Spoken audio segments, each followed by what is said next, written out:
Hello dear students, स्वागत है आप सभी का हमारे इस यूट्यूब चैनल पे। आज के लेक्चर में हम डिस्कस करने वाले हैं फ्रिक्शन, जो कि क्लास 11th का एक इम्पॉर्टेंट यूनिट है। तो सबसे पहले फ्रिक्शन पढ़ने से पहले, या जिसको फ्रिक्शनल फोर्स भी कहा जाता है, इसको पढ़ने से पहले हम समझते हैं कि फोर्स क्या होता है।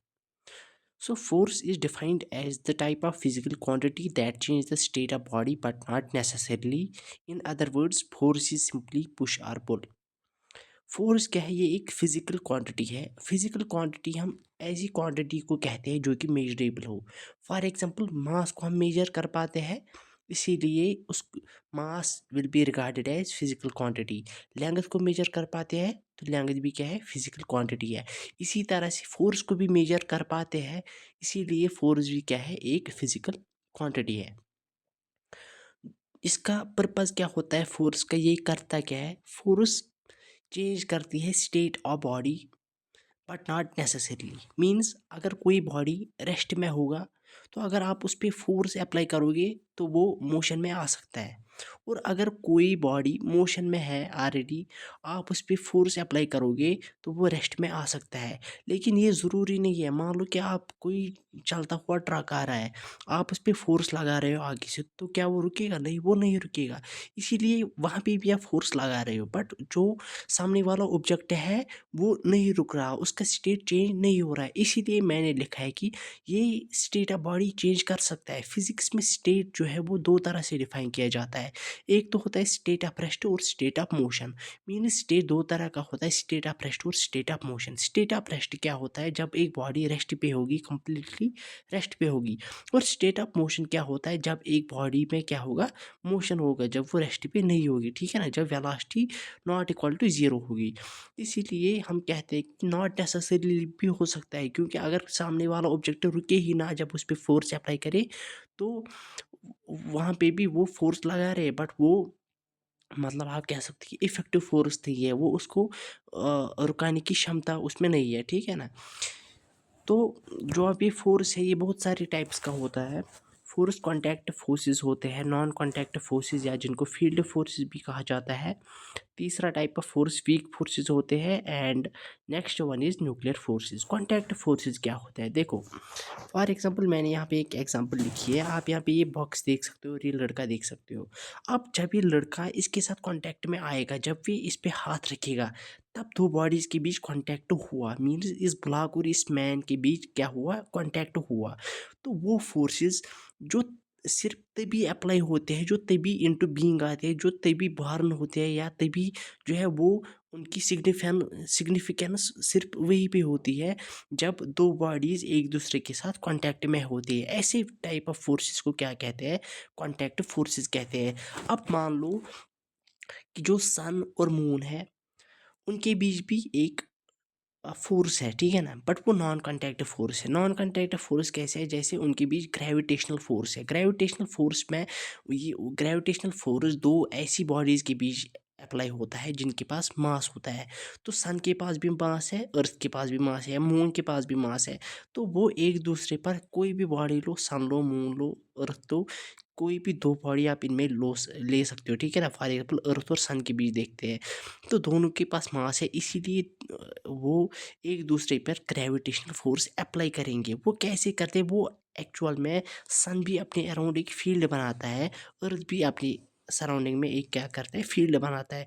और जो वो फील्ड है उसमें भी वही प्रॉपर्टीज़ होती है जो कि उस अर्थ के पास होती है, या आप कह सकते हैं कि जो सन के पास प्रॉपर्टीज़ होती है, उस फील्ड जो उसका फील्ड होता है, मतलब उसकी सराउंडिंग में जो वो फील्ड बनता है, मॉडिफाइड स्पेस बनती है, उसके पास भी वही कैरेक्टरिस्टिक होते हैं जो कि उस सन के पास होते हैं। इसीलिए ऐसी फोर्सेस को contact forces, non contact forces कहा जाता है, या फील्ड फोर्सेस कहा जाता है। फील्ड फोर्सेस इसलिए कहा जाता है क्योंकि वो फील्ड बनाते हैं।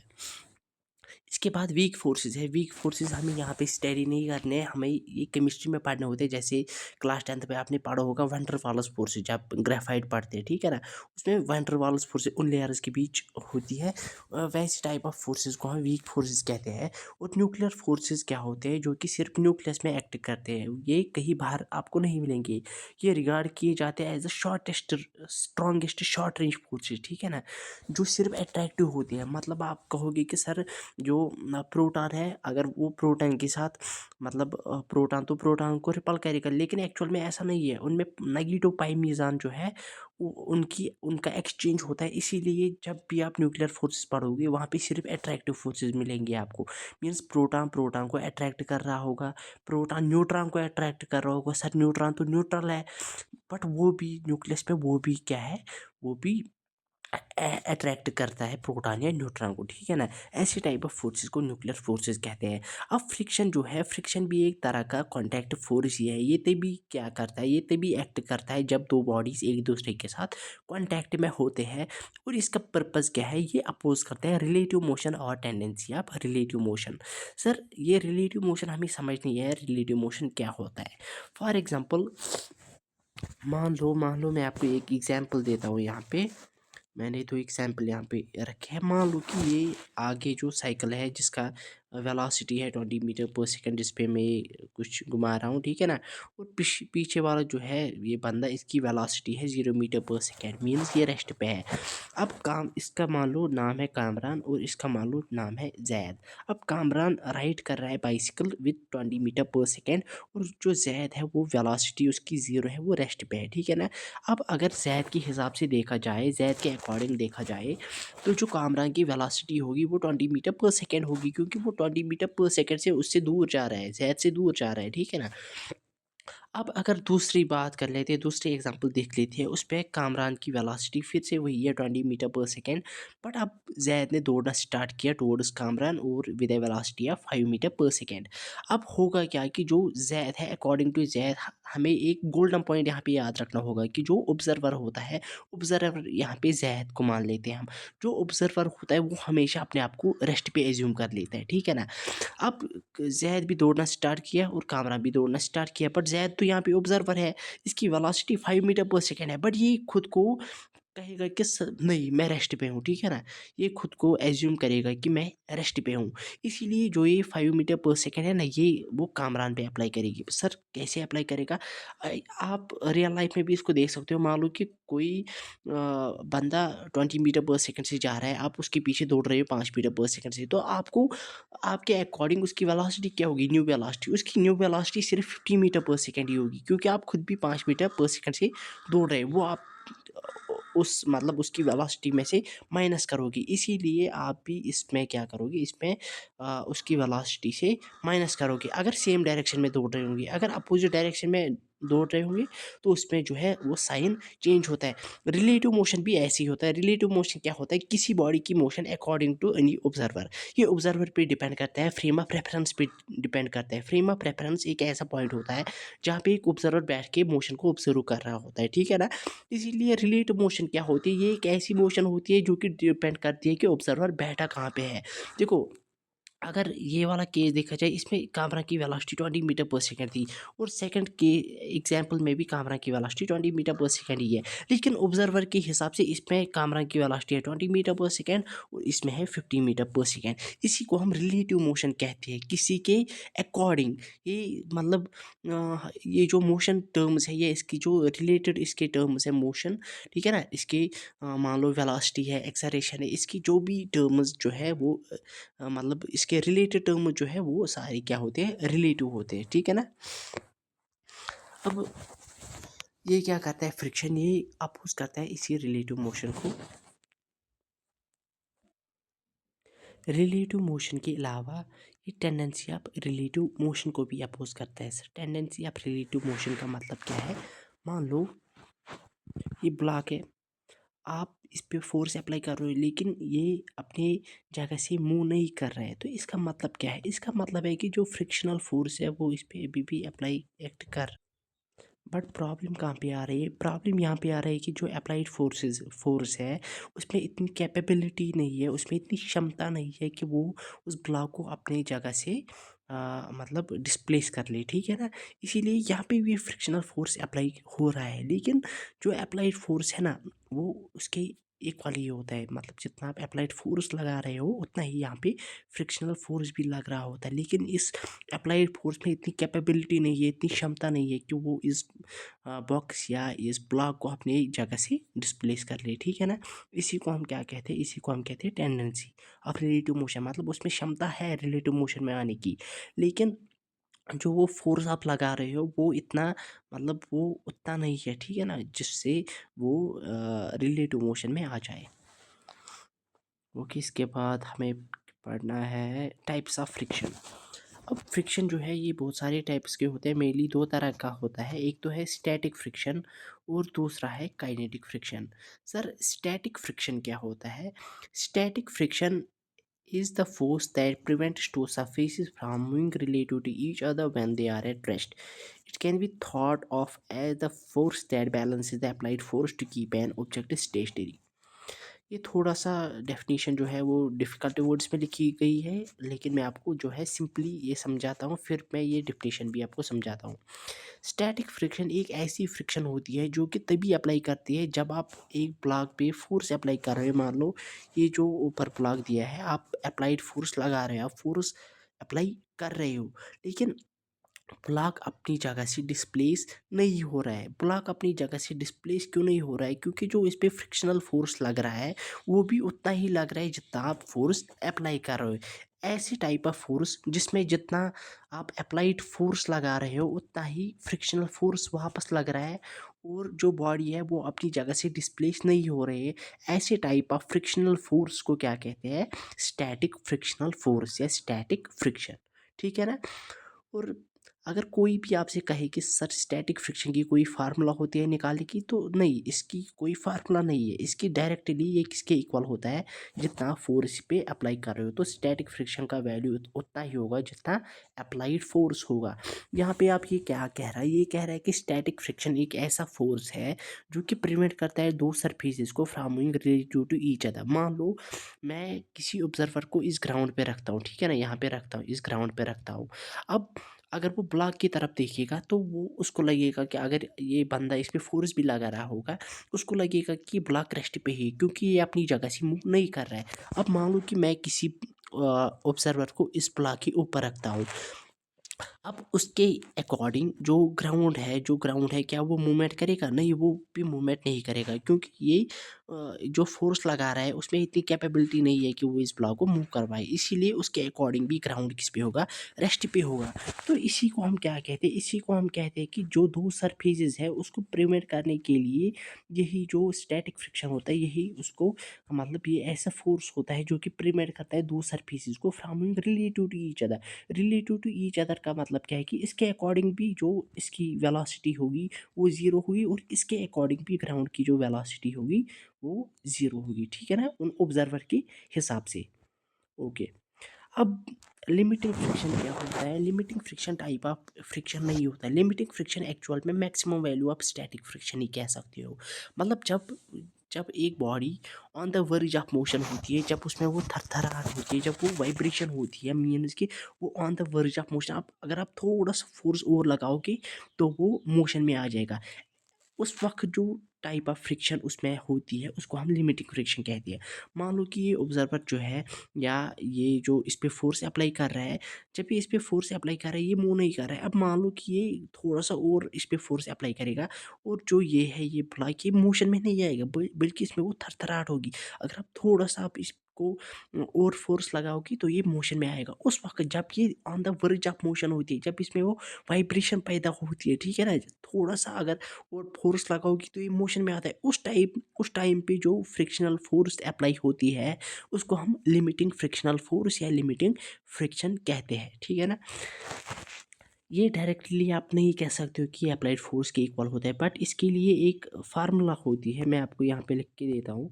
उसके लिए एक फार्मूला होती है लिमिटिंग फ्रिक्शन के लिए। एफ एल से रिप्रेजेंट हो, एफ एस से ही रिप्रेजेंट इसको किया जाता है, सॉरी, एफ एस से ही रिप्रेजेंट किया जाता है। और अगर इसका वैल्यू हम देखते हैं तो इसका वैल्यू होता है mu, mu into N. Mu क्या होता है? म्यू मैं आपको दिखाता हूँ, सॉरी एक मिनट। म्यू जो है ये सरफेस और जो आपका ब्लॉक है उनके बीच जो कांटेक्ट बन रहा है उनकी प्रॉपर्टीज़ होती है, मतलब आप कह सकते हैं मटेरियल की प्रॉपर्टी होती है जो कि एक दूसरे के साथ कांटेक्ट में होती है, उसकी ही प्रॉपर्टी एक होती है, उसको म्यू कहते हैं, ठीक है ना। म्यू के बहुत सारे लॉज है, ये बहुत सारी चीज़ों पे डिपेंड करता है। और जो ये म्यू है इसका वैल्यू हमेशा क्या होता है, इसका वैल्यू हमेशा ग्रेटर देन वन होता है, सॉरी। हाँ, यहाँ पे ग्रेटर और स्मॉलर कहाँ पे है, ग्रेटर और स्मॉलर, या हाँ, म्यू जो है ये हमेशा क्या होता है, लेस देन वन होता है एंड ग्रेटर देन ज़ीरो होता है। मतलब म्यू कभी भी ज़ीरो से छोटा नहीं हो सकता, ठीक है ना, या ज़ीरो नहीं हो सकता, हमेशा म्यू का कुछ पॉजिटिव वैल्यू होता है, लेकिन कभी भी वन से ज़्यादा नहीं हो सकता, वन भी हो सकता है लेकिन कभी भी वन से ज़्यादा नहीं होता, ठीक है ना। ये चीज़ आपको याद रखनी होगी। इसके बाद इसकी अगर हम डेफिनेशन पढ़ते हैं तो डेफिनेशन में लिखा है कि जो डेफिनेशन है, the friction that occurs between two surfaces that are not moving but are about to slide. हाँ, यहाँ पे हम कह सकते हैं कि ये स्लाइड जो बॉडी है जब वो मूव नहीं कर रहे बट वो अबाउट टू स्लाइड है, वो on the verge of motion है, तब जो फ्रिक्शन लगती है उसको क्या कहते हैं, लिमिटिंग फ्रिक्शन कहते हैं। और उसकी वजह से क्या होता है, एडहेसिव फोर्स काज होता है between the surfaces which are created when the molecules on the surface attract each. ये अभी आपको समझ नहीं आएगा, ये हम आगे पढ़ने वाली जब हम काज ऑफ फ्रिक्शन पढ़ेंगे, ठीक है ना, उस वक्त मैं आपको ये एक्सप्लेन करूँगा। मैथमेटिकली इसको कैसे रिप्रेजेंट किया जाता है, इसका भी सेम ही वैल्यू होता है, F is equal to mu into N. लेकिन जो ये वाला म्यू होता है ये म्यू के होता है, मतलब काइनेटिक फ्रिक्शन का म्यू होता है, वो स्टैटिक फ्रिक्शन का म्यू होता है। ये हमेशा क्या होते हैं, एक दूसरे से अलग होते हैं। हमेशा जो लिमिटिंग फ्रिक्शन का म्यू होता है वो हमेशा काइनेटिक फ्रिक्शन की म्यू से मतलब हाँ, जो लिमिटिंग फ्रिक्शन का म्यू होता है वो हमेशा काइनेटिक फ्रिक्शन के म्यू से बड़ा ही होता है, क्योंकि एक बॉडी को अगर आप मोशन में लाते हो तो वही ज़्यादा हार्ड होती है than to maintain it. Means it is hard to start a motion than to maintain a motion, या कह सकते हैं it is difficult to start a motion than to maintain a motion. इसीलिए जो काइनेटिक फ्रिक्शन का mu होता है वो थोड़ा सा कम होता है, ठीक है ना। और जो लिमिटिंग फ्रिक्शन का म्यू होता है वो ज़्यादा होता है। अभी हम ये लिमिटिंग फ्रिक्शन पढ़ रहे हैं, इसीलिए आपको क्या रखना होगा याद, F is equal to mu into N. और म्यू क्या होता है, म्यू हमेशा ज़ीरो से बड़ा होता है और वन से कम होता है। और ये किस पे डिपेंड करता है, ये डिपेंड करता है जो कॉन्टैक्ट सरफेस है उनकी ही प्रॉपर्टीज़ पे डिपेंड करता है, ठीक है ना, उनका नेचर क्या है, किस मटेरियल से बने हैं एंड स्टेप्स एक्स्ट्रा एक्स्ट्रा, ठीक है ना। इसके बाद काइनेटिक फ्रिक्शन हो करता है, अगर मैथमेटिकली देखा जाए तो काइनेटिक फ्रिक्शन का भी सेम वैल्यू आता है, F is equal to mu into N. But जो म्यू होता है वो म्यू के होता है, उस पर म्यू एस होता है। म्यू के का मतलब होता है जो मतलब इसका कोफिशिएंट है, फ्रिक्शनल कोफिशिएंट है, वो काइनेटिक फ्रिक्शन का फ्रिक्शनल कोफिशिएंट है। उसमें स्टैटिक फ्रिक्शन का वो आता है, कोफिशिएंट आता है, ठीक है ना, फ्रिक्शनल कोफिशिएंट आता है। Kinetic friction is the force that slows down और opposes the movement of an object that is in motion. It occurs when two or more objects are in contact and are moving related to each other. अब मान लो कि यहाँ पे मैंने ये रखा है, ये बंदा इस पे फोर्स लगा रहा है, ठीक है ना, इस बॉक्स पे फोर्स लगा रहा है। अब जो ये बॉक्स है ये मूव कर रहा है। अब जब ये मूव करेगा मतलब इसने ओवर पास किसको किया, स्टैटिक फ्रिक्शन को ओवर पास करके ये अब काइनेटिक फ्रिक्शन में आ गया, ठीक है ना। अगर आपको याद पता होगा तो जो फैन है, जो आप घर में पंखा यूज़ करते हो, उसमें क्या होता है, उसमें कैपेसिटर लगा हुआ होता है। और कैपेसिटर किस लिए लगा हुआ होता है, वो एनर्जी को स्टोर करके रखता है। और जब इलेक्ट्रिसिटी आती है, वो इलेक्ट्रिसिटी कभी सिंगल भी हो सकता है, मीन्स थोड़ा कम वोल्टेज हो सकता है, ठीक है ना। तो फ़ैन जो है उसमें कैपेबिलिटी नहीं होती कि वो फ़ैन को रोटेट करवाए, इसीलिए कैपेसिटर में पहले से ही एनर्जी फिल्ड होती है और वो अचानक इमीडिएटली एक ही टाइम पे क्या करता है, उसको सारे इलेक्ट्रिसिटी सारे वो एनर्जी को रिलीज़ करके पंखे को मोशन में लाता है और फिर उसका काम ख़त्म। फिर इलेक्ट्रिसिटी खुद ही उसको क्या करवाती है, उसको मूव करवाती है। इसी तरह से यहाँ पे भी क्या होता है कि यहाँ पे अगर आप कोई बॉक्स या कोई ब्लॉक अगर आप उसको मोशन में लाना चाहोगे, तो आपको थोड़ी-सी मेहनत करनी होगी। बट जब वो एक बार मोशन में आ गया, फिर कोई बात नहीं, फिर आसानी से आप उसको जो है चला सकते हो, ठीक है ना? इसीलिए हम कह सकते हैं लिमिटिंग फ्रिक्शन जो है वो हमेशा काइनेटिक फ्रिक्शन से बड़ी होती है, क्योंकि इसका कोएफ़िशिएंट ही जो म्यू एस होता है वो हमेशा किससे बड़ा होता है, म्यू के से बड़ा होता है। इसीलिए हम कहते हैं it is difficult to start a motion then to maintain it. अब यहाँ पे अगर देखा जाए जो ये बंदा है ये इस पे फ़ोर्स लगा रहा है, ये मोशन में आ गया अब, ठीक है ना? अब ये आगे की ओर फ़ोर्स लगा रहा है और फ्रिक्शन पीछे की ओर लगा रहा है। फ्रिक्शन पीछे की ओर कितना लग रहा है, म्यू के इंटू एन। और आपको याद रखना होगा कि जो इसका म्यू के होता है वो भी हमेशा 0 से बड़ा होता है और 1 से छोटा होता है। और दूसरा चीज़ क्या है कि जो काइनेटिक फ्रिक्शन होती है वो हमेशा कांस्टेंट रहती है। मीन्स एक बार अगर मोशन में एक ब्लॉक आ गया, तो उस पे जो काइनेटिक फ्रिक्शन लगेगा वो सेम ही होता है। नो मैटर आप वेलोसिटी कितनी चेंज करते हो, आप वेलोसिटी बढ़ाओगे, आप वेलोसिटी कम करोगे, बट उसमें जो काइनेटिक फ्रिक्शन का वैल्यू है वो सेम ही रहेगा, ठीक है ना? ये चीज़ आपको याद रखनी होगी। काइनेटिक फ्रिक्शन एक ऐसा फोर्स होता है दैट स्लो डाउन और opposite the movement of an object that is, ये आपको पता ही है, ये आप खुद ही पढ़ोगे, ठीक है ना? अब दूसरे लेक्चर में हम क्या पढ़ने वाले हैं, ये तो आज हुआ पहला लेक्चर। दूसरे लेक्चर में हम पढ़ने वाले हैं काज़ा फ्रिक्शन पढ़ेंगे। उसमें हम पढ़ेंगे ओल्ड कंसेप्ट क्या था, काज़ा फ्रिक्शन का न्यू कंसेप्ट क्या है काज़ा फ्रिक्शन का। इसके बाद हम पढ़ेंगे कि एंगल ऑफ फ्रिक्शन क्या होता है। उसके बाद पढ़ेंगे कि सर एंगल ऑफ रिपोज क्या होता है। एक्चुअल में जो मैथमेटिकली अगर हम देखें तो एंगल ऑफ फ्रिक्शन और एंगल ऑफ रिपोज सेम होते हैं, लेकिन एंगल ऑफ फ्रिक्शन जो है वो प्लेन सरफेस पे होती है, ठीक है ना? ठीक है ना? हॉरिजॉन्टल सरफेस पे होती है। और जो एंगल ऑफ रिपोज है वो इंक्लाइनेड प्लेन पे देखते हैं, इसलिए थोड़ा सा डिफरेंस है। बट मैथमेटिकली आप कहोगे कि सेम ही है, ठीक है ना? फार्मूला वगैरह सेम ही इसका आता है। उसके बाद हम पढ़ेंगे कि सर लॉज ऑफ फ्रिक्शन क्या है, और अगर कोई छोटी सी टॉपिक जो है वो बचते हैं तो वो भी हम दूसरे लेक्चर में कवर करेंगे। आई होप कि आपको आज का लेक्चर जो है वो अच्छी तरह से समझ आया होगा और आपने इस लेक्चर को एंजॉय किया होगा। Thank you, have a nice day.